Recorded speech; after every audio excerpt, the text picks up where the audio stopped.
Idée fin chez vous, toujours à Ris-Orangis, toujours en compagnie de Thierry Mandon, le maire de la ville qui nous fait les honneurs de sa ville. Alors Thierry Mandon, nous sommes maintenant devant un drôle de bâtiment qui est quand même célébrissime.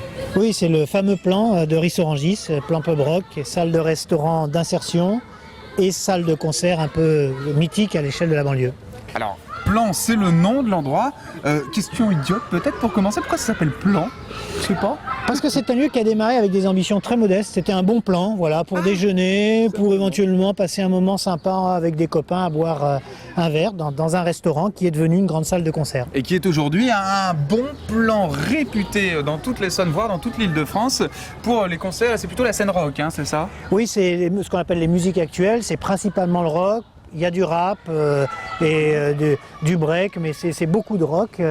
Et donc, des artistes viennent jouer, mais des artistes viennent aussi répéter, travailler. Et des jeunes groupes viennent même enregistrer ici leur premier disque live. Eh ben, dites donc. Alors, on va revenir justement sur l'histoire de ce lieu. Comment se crée un lieu comme ça? Ici, je dirais pas qu'on est dans un no man's land, mais on n'est pas dans le cœur de ville quand même. Non, c'est un projet qui finalement s'est fait petit à petit. D'abord, il y a eu un restaurant d'insertion. Un restaurant d'insertion, ça veut dire qu'on faisait travailler ici des jeunes qui avaient des problèmes avec l'aide sociale à l'enfance ou avec la protection judiciaire de la jeunesse. Et c'était une façon pour eux de les remettre dans le bon chemin que de leur apprendre les métiers de la restauration. Peu à peu, le restaurant s'est mis à faire de la musique, du rock. Ça a très bien marché. Et un jour, dans les années 90, on s'est dit, mais pourquoi on ne fait pas une salle de rock? Et c'est comme ça que petit à petit est né ce projet. À une époque, dans les années 90, où c'est vrai qu'on tout était centralisé sur Paris, et finalement, dès qu'on sortait de Paris, il n'y avait pas grand-chose. Il n'y avait pas de salle de rock, il n'y avait pas grand-chose. Ben, écoutez, on était la première salle, dans les années 90, le premier café-musique de toute une génération de café-musique qui ont éclos dans les années 90, après en banlieue parisienne.